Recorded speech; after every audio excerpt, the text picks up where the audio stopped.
Hola a todos, soy Ana Mari Gómez, jefa de la División de Educación Continua de la Facultad de Filosofía y Letras, y nos encontramos en este momento en el fondo reservado de la Biblioteca Samuel Ramos de la facultad en el anexo 2, donde está el foro José Luis Ibáñez.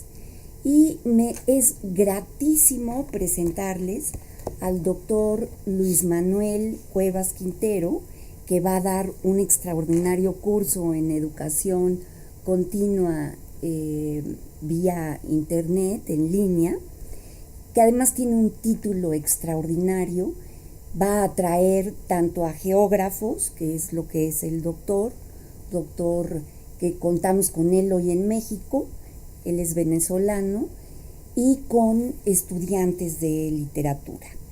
El curso se titula, fíjense qué bonito, Sismos, Volcanes y Diluvios, una introducción a la percepción literaria y estética de los fenómenos naturales y sus desastres.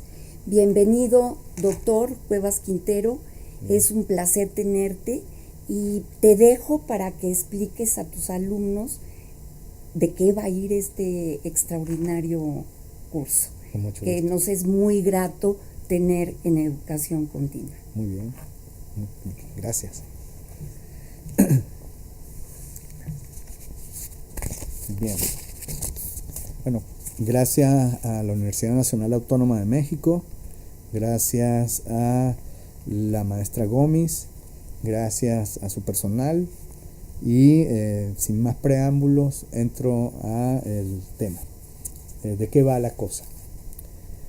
Con el título de Sismos, Volcanes y Diluvios, una introducción a la percepción literaria y estética de los fenómenos naturales y sus desastres, trato de englobar sintéticamente una serie de problemas que nos llevan desde el problema estético del horror sublime al problema del sentimiento de la naturaleza, el miedo, también la catarsis que producen estos desastres que generan polémicas, sobre todo en cuanto a su categorización.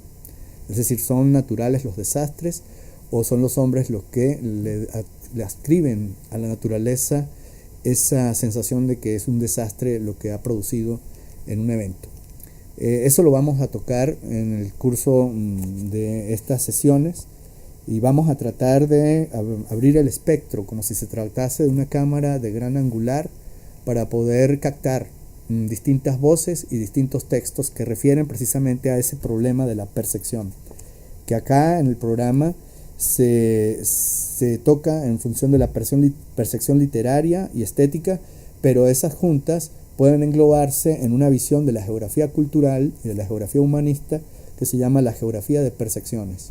Allí obviamente se ven dos niveles de la percepción. Un primer nivel apela a los sentidos, a los 5 sentidos inclusive, y el otro apela a un filtro, a una mediación de la cultura en torno a esos sentidos y en torno a lo que el hombre percibe del impacto de la realidad, es decir, el impacto de un volcán, el impacto de un sismo o el impacto de un diluvio.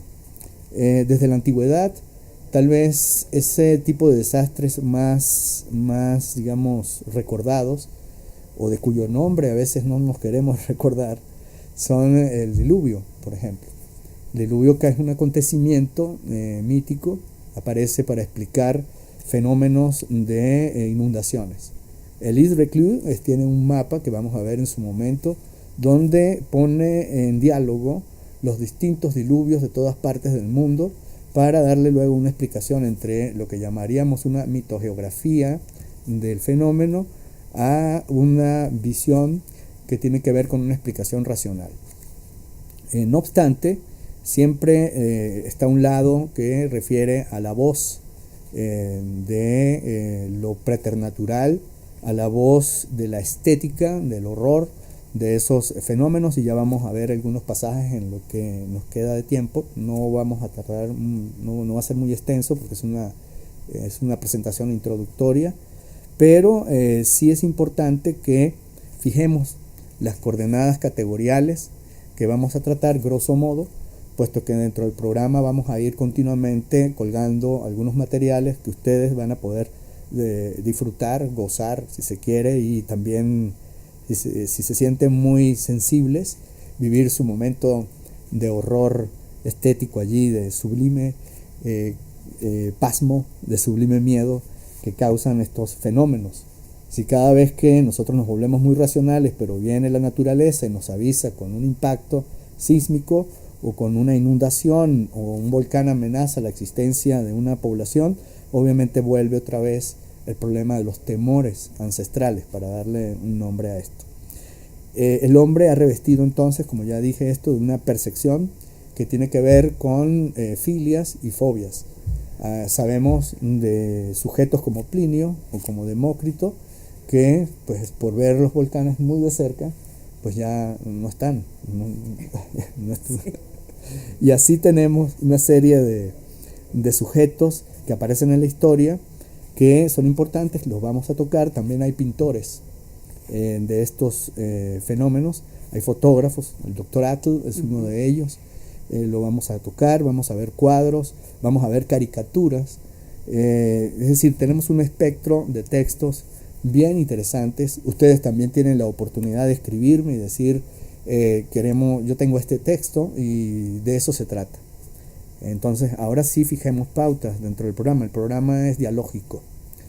Yo soy un fiel convencido de la metodología bakhtiniana, aplicada tanto a la literatura como a la ciencia, y tiene que ver con los diálogos. Es decir, aquí no se trata solo de una voz, como ya dije, sino una polifonía dentro de una cámara de gran angular.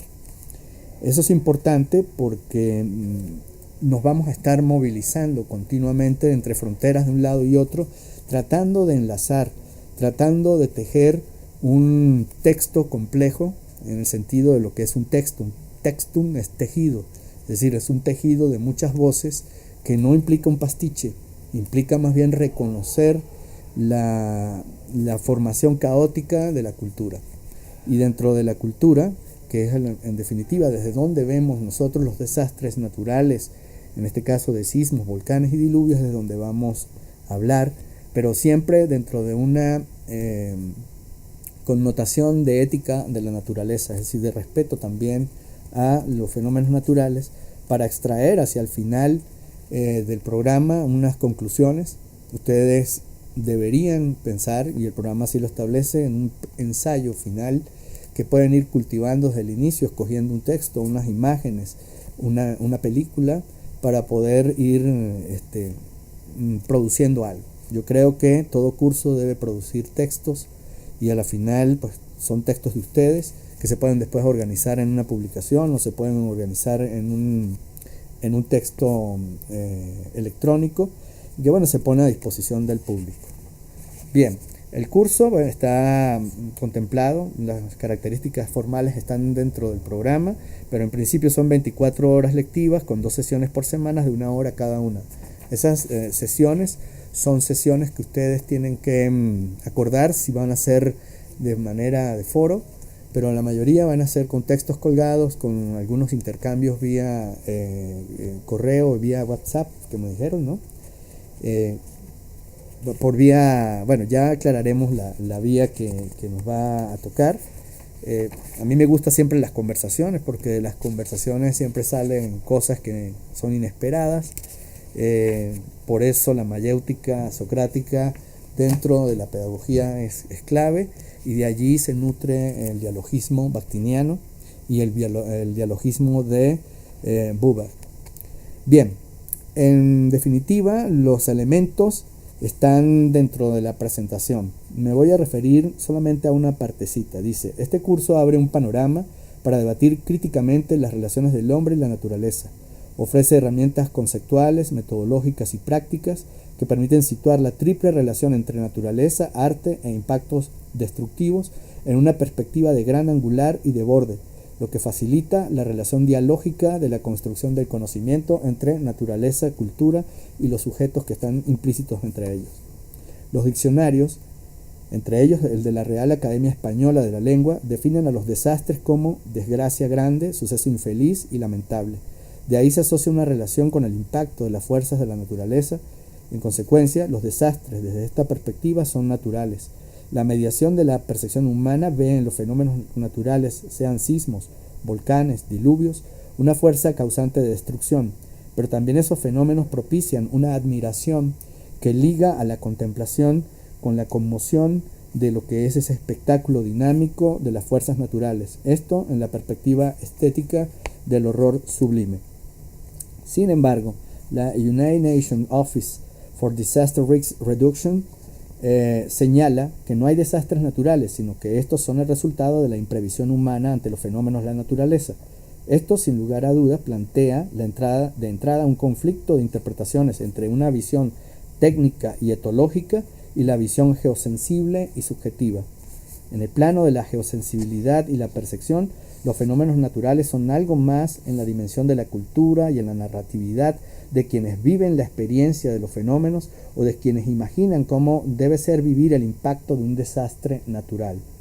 Esa dimensión vívida de los fenómenos y su traducción a un texto comprensible y legible del mundo nos conducen al problema de la naturaleza y lo sublime, al horror sublime que ella convoca cuando se manifiesta con todo su poder. Entonces, el programa está estructurado en un conjunto de lecciones. Son lecciones bien estimulantes para que ustedes se vayan formando poco a poco una visión general del programa. No voy a leer todo el programa, pero para eso lo tienen, solamente las unidades, para que estemos bien claros, antes de entrar a una precisión categorial. Unidad 1, percepción de desastres naturales, narrativas y estéticas encontradas. Unidad 2, cuando pasa el temblor, como la canción de Soda Stereo, literatura y arte en la percepción de los sismos. Unidad 3, esa esplendorosa y aterrante explosión de fuego y lava. Unidad 4, el terror de las aguas, los diluvios. Unidad 5, iconografía de los desastres naturales, del horror preternatural al horror sublime. Esas son las 5 unidades que están establecidas para llevarnos por lo menos un estimulante de apetito para seguir profundizando sobre estos temas. Bien, yo traía una serie de lecturas que son muy cortas, pero que sí es necesario ir comentando, porque yo soy un convencido de que uno tiene que no solamente leer la cita, comentarla, para que se enlace además, y ustedes lo enlacen con la problemática. Mencionaba a Demócrito como uno de esos personajes que en busca del conocimiento y del saber, pues terminan inmolados en un volcán en torno a eso, a lo que es estar sublimado frente a la magnitud de lo que un fenómeno natural propone. Bien, Demócrito se percató en su época de que la pura construcción intelectual, que en su imagen del mundo había suplantado al mundo efectivo de luz y color, de sonido y fragancia, dulzura, amargura y belleza, no estaba basada realmente sino en las percepciones sensibles, ostensiblemente expulsadas de la primera. En el fragmento D125 de Galeno, desconocido hasta finales del siglo pasado, este nos presenta al intelecto en lucha con los sentidos. El primero dice: de manera ostensible hay color, dulzor, amargura, verdaderamente solo átomos y el vacío. A lo que los sentidos replican: pobre intelecto, ¿esperas acaso vencernos mientras de nosotros tomas prestada tu evidencia? Tu victoria es tu derrota. No cabe expresarse de manera más breve y más clara. Esto lo dice Erwin Schrödinger, un premio Nobel de Física. Es decir, no estamos hablando de una persona que vive en lo que supuestamente la gente en una visión convencional entiende que son los literatos y los escritores. Entonces, los sentidos, la geosensibilidad, la irritabilidad de la naturaleza impacta al hombre. Y el hombre entonces establece un intercambio con ello y construye teorías. En una se distancia, en otra se acerca. Uno de los textos más significativos ahorita que han aparecido en el escenario de la circulación global de nuevo pensamiento, nuevo, que vuelve otra vez al pasado y retorna, es con un título además muy bello, se llama Aesthetical Knowledge, es decir, Aesthetical Knowledge and the World. Ese texto está integrado por filósofos de la ciencia, Es decir, la filosofía de la ciencia está volviendo a tocar el problema de la estética por su función.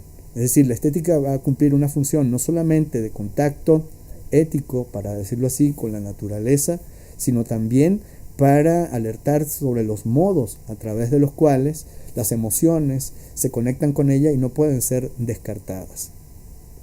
A propósito, voy a leer otra cita, y esta tiene que ver con una versión que introduce con una opinión de Eugenio Trías. Dice: una tragedia es la imitación, mímesis de una acción noble, completa y de una cierta magnitud llevada a cabo mediante el uso del lenguaje y haciéndolo agradable en cada una de sus partes.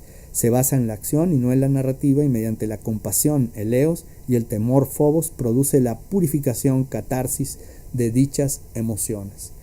Esto tiene que ver con el papel de un sujeto que es espectador de algo que considera que es trágico y que le afecta, y así pasa con nuestra relación con sismos, así pasa con nuestra relación con los volcanes y con los diluvios, para tomar esos tres que hemos seleccionado para el programa. Esa purificación de los afectos es fundamental, y luego eso nos lleva a entender entonces qué es esto del horror sublime, sobre el cual vamos a profundizar con más detenimiento a lo largo del programa. Edmund Burke dice, a propósito, dice: todo lo que de algún modo es terrible, todo lo que versa acerca de los objetos terribles u obra de un modo análogo al terror es un principio de sublimidad. Esto es, produce la más fuerte emoción que el ánimo es capaz de sentir. Estoy convencido de que las ideas de pena son mucho más poderosas que las que nos vienen del placer. Los tormentos que podemos ser forzados a sufrir son mucho mayores, sin la menor duda, por razón de sus efectos sobre el cuerpo y el espíritu, que cualesquiera placeres que pueda sugerir al hombre más voluptuoso, o puede gozar la imaginación más viva y el hombre de más sólida y exquisita sensibilidad. Es decir, estos fenómenos que son percibidos como desastre terminan produciendo un efecto catártico en el ser humano, y lo lleva otra vez a entender, ya cuando baja esa sensación de miedo, de entender que su relación con la naturaleza no es una relación totalmente simétrica, sino asimétrica, que los impactos de esos fenómenos lo afectan y que él debe traducirlos de algún modo. Los traduce en pintura, como algunas de las que van a ver ustedes en la presentación del día de hoy, los traducen en música, los traducen en filmes, los traducen en frescos, los traducen en una literatura exquisita que trata de brindarnos esa visión general de lo que esos fenómenos producen en la psique del hombre y en su corporeidad. Bien, otra de estas citas importantes para que se entiendan es una de Kant, donde señala lo siguiente. Dice: la descripción de una tempestad furiosa o la pintura del infierno por Milton producen agrado. Uno dice, bueno, pero ¿cómo es que lo terrible produce agrado? Pues sí, hay un goce del hombre, hay un goce que también Freud detectó, que tiene que ver con lo siniestro, o que Wolfgang Kaiser detectó, y que tiene que ver con lo grotesco, y que los geógrafos tratan en dos sentidos. Por un lado, la topofobia, es decir, una especie de relación de fobia con lugares o con fenómenos, o con la percepción de riesgo, y otro que tiene que ver con la situación del goce estético y que nos lleva a la topofilia, es decir, construimos una especie de amor con respecto a esos fenómenos naturales y con los lugares. Entonces dice Kant, la descripción de una tempestad furiosa o la pintura del infierno por Milton producen agrado, pero unido al terror, en cambio, la contemplación de campiñas floridas, valles con arroyos serpenteantes cubiertos de rebaño pastando proporcionan también una sensación agradable, pero alegre y sonriente. Para aquella primera impresión, es decir, la que impacta en nuestros sentidos, para que aquella primera impresión ocurra en nosotros con fuerza apropiada, debemos tener un sentimiento de lo sublime. Para disfrutar bien la segunda es preciso tener un sentimiento de lo bello. Esta relación de una naturaleza armónica y una naturaleza como destrucción que es percibida según el mecanismo de lo sublime o según el sentimiento de lo bello, son fundamentales e impactan además una preocupación central dentro del movimiento romántico y dentro del movimiento anarquista. Cuando me refiero al movimiento anarquista no estoy pensando en estos que tiran bombas y fuego, nada de eso, es una lectura muy simplista de lo que es el anarquismo. El anarquismo junto al romanticismo fueron los que primero salieron en defensa de proponer una relación armónica con el mundo, con la naturaleza. Los románticos para ello construyeron el concepto del sentimiento de la naturaleza, Coleridge, Wordsworth, Shelley y otros más. También los anarquistas que se nutren de esto hablan del sentimiento de la naturaleza con una relación de acción humana antrópica sobre el medio de una manera respetuosa, es decir, que sea racionalizado, pero que lo bello tenga allí una función, de manera que nuestra relación con la naturaleza está mediada por eso, está mediada por un sentimiento de la naturaleza según el modo romántico y anarquista, y está también mediada por una percepción de lo bello y lo sublime según proponían estos filósofos. Uno de ellos, importante ya para ir cerrando esta parte, tiene que ver con Arthur Schopenhauer. Schopenhauer en su libro El mundo como voluntad y representación señala lo siguiente, y esto es importante, escuchen nada más. Cuando presenciamos la lucha de los elementos desencadenados, en estos momentos el espectador impávido reconoce con toda claridad la duplicidad de su conciencia. Comprende que es individuo a quien el menor golpe de aquellas fuerzas podría destrozar. Se siente desvalido con la poderosa naturaleza, pero al mismo tiempo se siente sujeto, imperturbable e inmortal del conocimiento que como condición del objeto es el fundamento de todo en este mundo. Comprende, además, que esta lucha aterradora de la naturaleza no es más que su representación, y en la tranquila contemplación de las ideas está por encima de toda voluntad y de toda miseria. Tal es la impresión acabada de lo sublime, nace de la contemplación de una fuerza incomparable, superior al hombre y que amenaza con aniquilarle. Esa sensación de riesgo, de que la naturaleza te puede aniquilar, el hombre la negocia, la termina negociando. El miedo es un factor fundamental de esa negociación. Ese miedo ante un volcán, por ejemplo, o su no miedo, en el caso de Plinio y en el caso de Demócrito, o en el caso de Harun Tassieff, el famoso vulcanólogo que además filmaba los volcanes casi metido en la propia crátera, nos producen a nosotros un pasmo. Es decir, bueno, como hay sujetos que pueden desafiar y como hay otros que se asustan. Ese susto o esa sensación de filia y fobia que se produce en torno a esos fenómenos, pues conforman parte de una percepción que vamos a ir tratando de penetrar de una forma más o menos rigurosa, pero también muy gozosa para que entendamos cómo se maneja esto de las dobles formas con las que establecemos contacto con los fenómenos naturales. Bien, otra de las cuestiones importantes tiene que ver con los grandes debates actuales. Es decir, estos debates nos afectan. Recientemente en México vivió una experiencia sísmica terrible que le hizo recordar otro pasado inmediato. Y en otras poblaciones del mundo se han dado esos fenómenos y uno se pregunta, bueno, ¿cómo dialoga la gente común con esto? Las conversaciones de calle, las conversaciones de los taxistas, las conversaciones de café nos revelan entonces cómo el hombre va construyendo una geosensibilidad en torno a esto. Pero también en otros niveles aparecen en las agendas políticas, es decir, el tema del riesgo, el tema de la agenda global en torno a la naturaleza y de cómo la naturaleza, Gaia, como la llamaba Lovelock, produce una revancha. Es como si la naturaleza estuviese defendiéndose como un organismo vivo frente a una suerte de virus que somos nosotros que estamos dañando las cosas y nos pone en esa relación donde el hombre se creía totalmente poderoso en la simetría o en la simetría de relaciones, lo vuelve asimétrico, es decir, invierte su lugar o su puesto en el mundo. No es que el hombre no pueda seguir contaminando y destruyendo, sino que la naturaleza le recuerda frecuentemente de que ella también es poder de modelado del sistema mundo del planeta.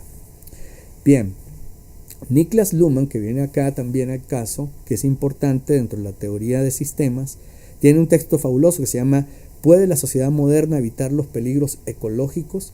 Una cosa dice uno, bueno, ¿por qué tienen que ver los desastres? Bueno, los desastres naturales producen impactos ecológicos. Un tsunami, como el que afectó todo el sudeste asiático, produjo un barrido de los arrecifes coralinos, barrió también poblaciones de pescadores en las costas, cambió totalmente el perfil de algunas de ellas, de manera que sí tiene un impacto ecológico.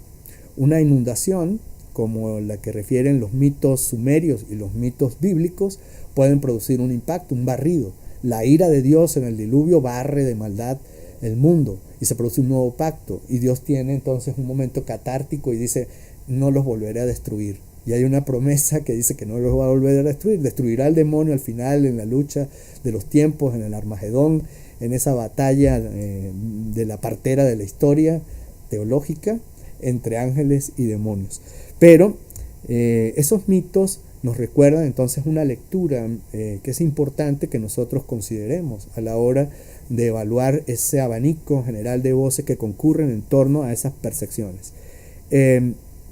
Por cierto, dentro de esa visión mítica vinculada al mapa de Reclus, que habla sobre el problema de estos mitos diseminados en todo el mundo, hay un texto fabuloso de Alejo de Carpentier que vamos a ver, que tiene que ver con una especie de gran reunión de todos los grandes personajes sobrevivientes de los diluvios. Ahí se encuentran Amalibacá del Orinoco con Unapistin del mundo sumerio y otros más, y establecen un diálogo de cómo vivieron el diluvio. Entonces allí es interesante ver cómo la lectura literaria produce también una irritabilidad en la lectura científica, porque junto con el mapa de Reclus nos pone sobre la pregunta de por qué las culturas en distintas partes del mundo comparten visiones análogas o semejantes en torno a esta visión del diluvio, de que algo arrasa, de que un fenómeno se convierte en un acto purificador y genera una catarsis al interior de la conciencia humana con el medio ambiente. ¿Qué dice Niklas Luhmann? Dice: en los últimos 20 años se habla en torno a la creciente preocupación sobre el desarrollo de los problemas ecológicos en la perspectiva de las catástrofes, es decir, de los desastres. Actualmente, la ecología es la fórmula número 1 para aquellos que toman parte en la carrera política o científica, es decir, es un tema de moda.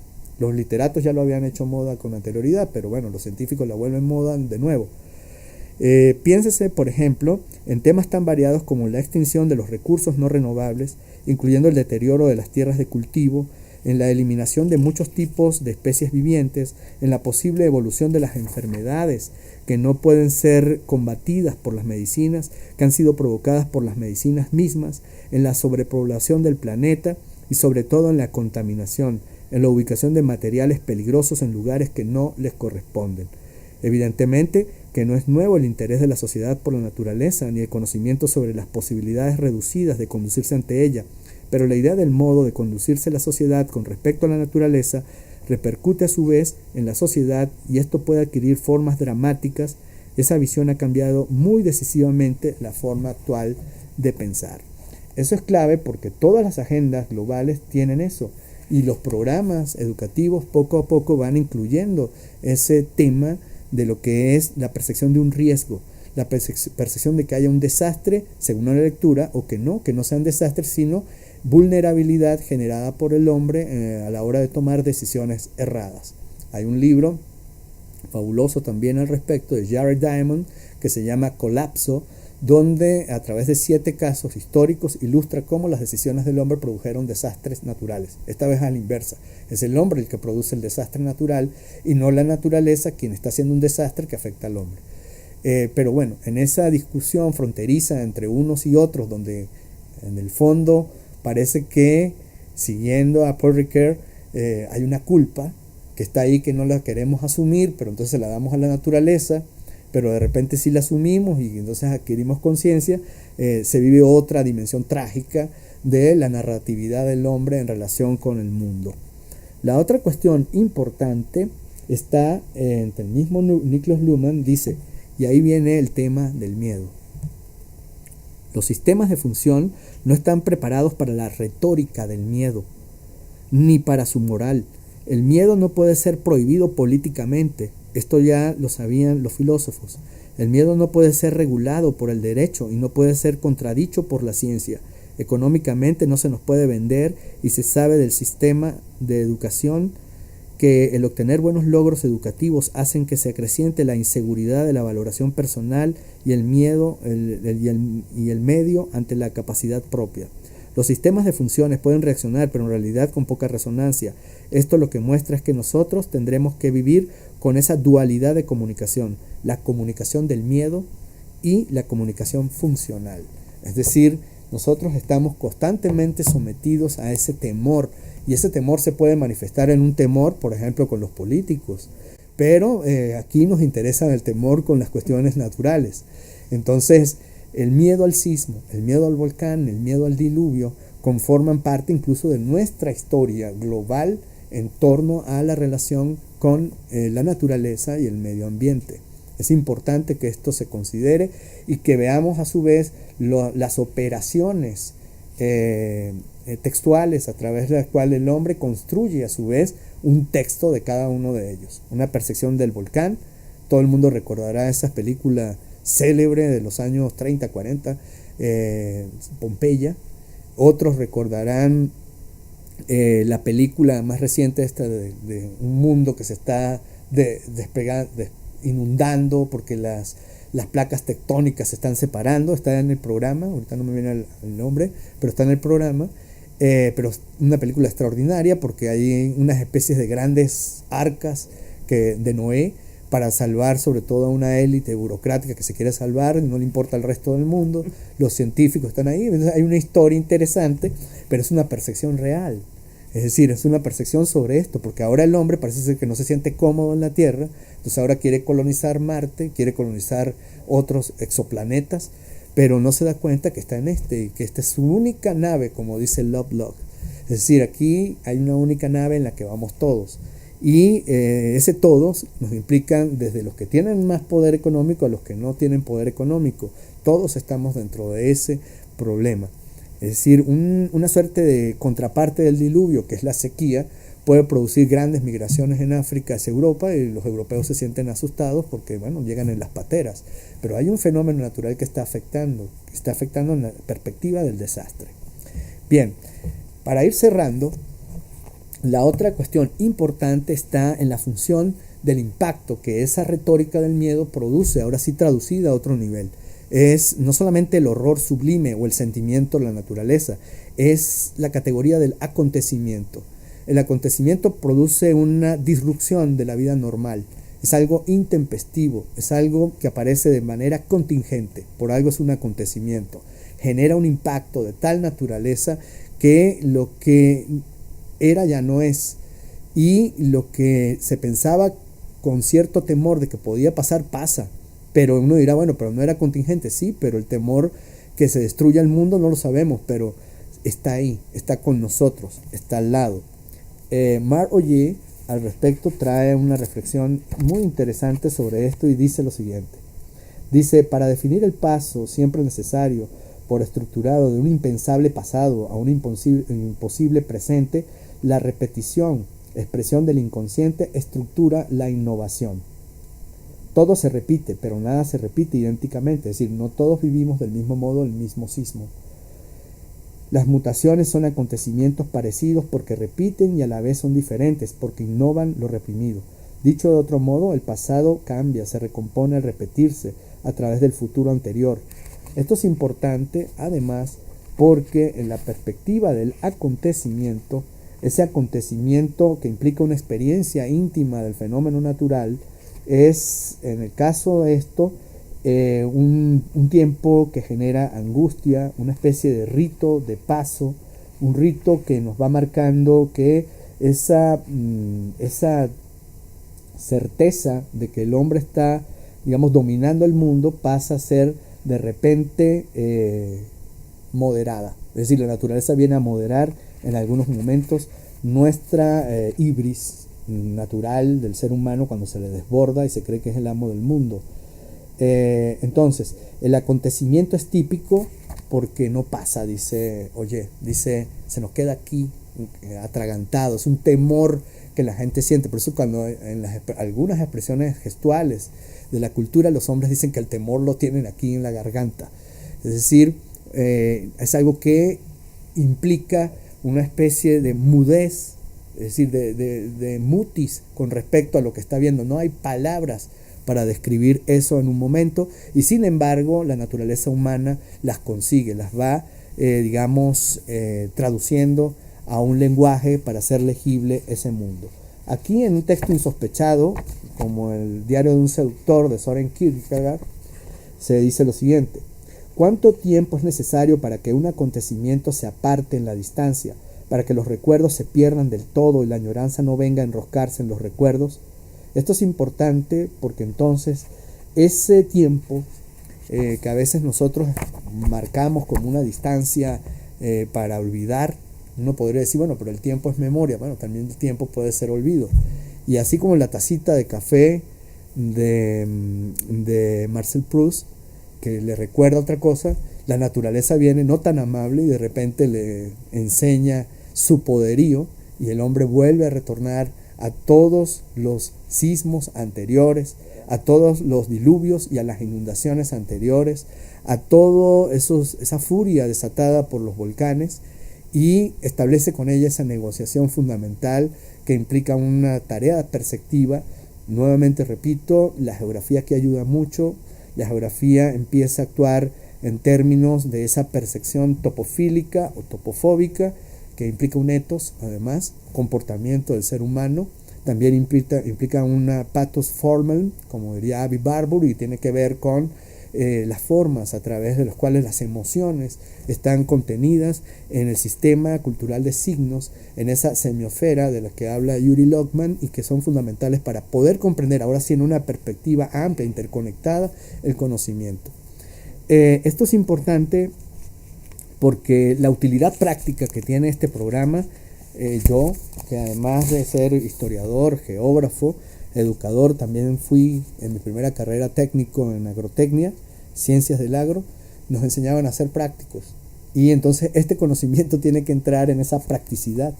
Es decir, el conocimiento también tiene una función real en la existencia, y eso es lo que en un sentido del nuevo realismo llamamos conciencia. Es decir, yo no hago nada con venderles a ustedes la idea de que hay una percepción solamente estética decorativa, si no entendemos que la función estética, desde lo que pensaron estos, a través de las lecturas directas de estos pensadores que hemos mencionado hoy, contienen una función. Es decir, una función para conmover, por ejemplo en el caso del horror sublime, conmover para que el hombre adquiera conciencia sobre lo que le está aconteciendo en su relación con el medio. El medio, dice Luhmann, irrita al sistema, y el sistema tiene que negociar con ese medio. Es decir, negocia su manera autorreflexiva o negocia de una manera reflexiva su existencia como sistema. El miedo entonces no es un mal, el miedo también es un mecanismo a través del cual el hombre produce una reflexión con la naturaleza. Entonces la literatura, la pintura, la música, los filmes, los textos teóricos, todos se ponen en juego en un gran diálogo que implica una visión sistémica de lo que es esta relación compleja que he tratado de ilustrarles a ustedes. De manera que ya después que ustedes escuchen esta grabación, habrá unos textos colgados para que empezamos a trabajar ya, como se dice, con fundamento, con rigurosidad y con una emoción particular, para que ese parto, esta vez no el parto de la historia violenta, sino el parto mayéutico de las ideas y de la imaginación que media, como dice Schelling, que lo traía también, dice: nuestra relación con la naturaleza está mediada por la imaginación. La imaginación que los geógrafos como Kirsten Wright llaman imaginación geográfica es una construcción de anticipación que mueve el conocimiento. Los científicos ya hoy reconocen el poder de la imaginación, no como una loca de la casa, como decía Santa Teresa de Jesús, sino como una visión mucho más intuitiva de lo que nos viene.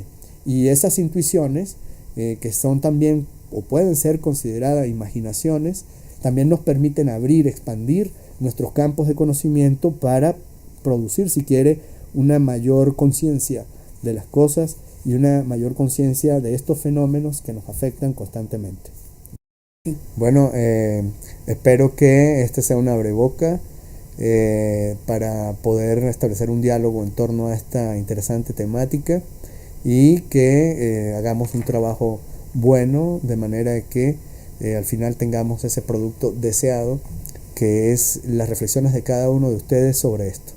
De igual manera, reitero mis agradecimientos a las personas que estuvieron envueltas en esta decisión de darme este espacio para compartir con ustedes lo que uno trabaja y lo que uno también ignora, porque a la final el conocimiento funciona en torno a esa dualidad entre lo que se sabe y lo que se ignora, y al final eso es lo que abre el diálogo, porque si no, entonces si lo sabemos todo, pues ya no tenemos necesidad de pensar ni de leer y quemamos bibliotecas de Babel.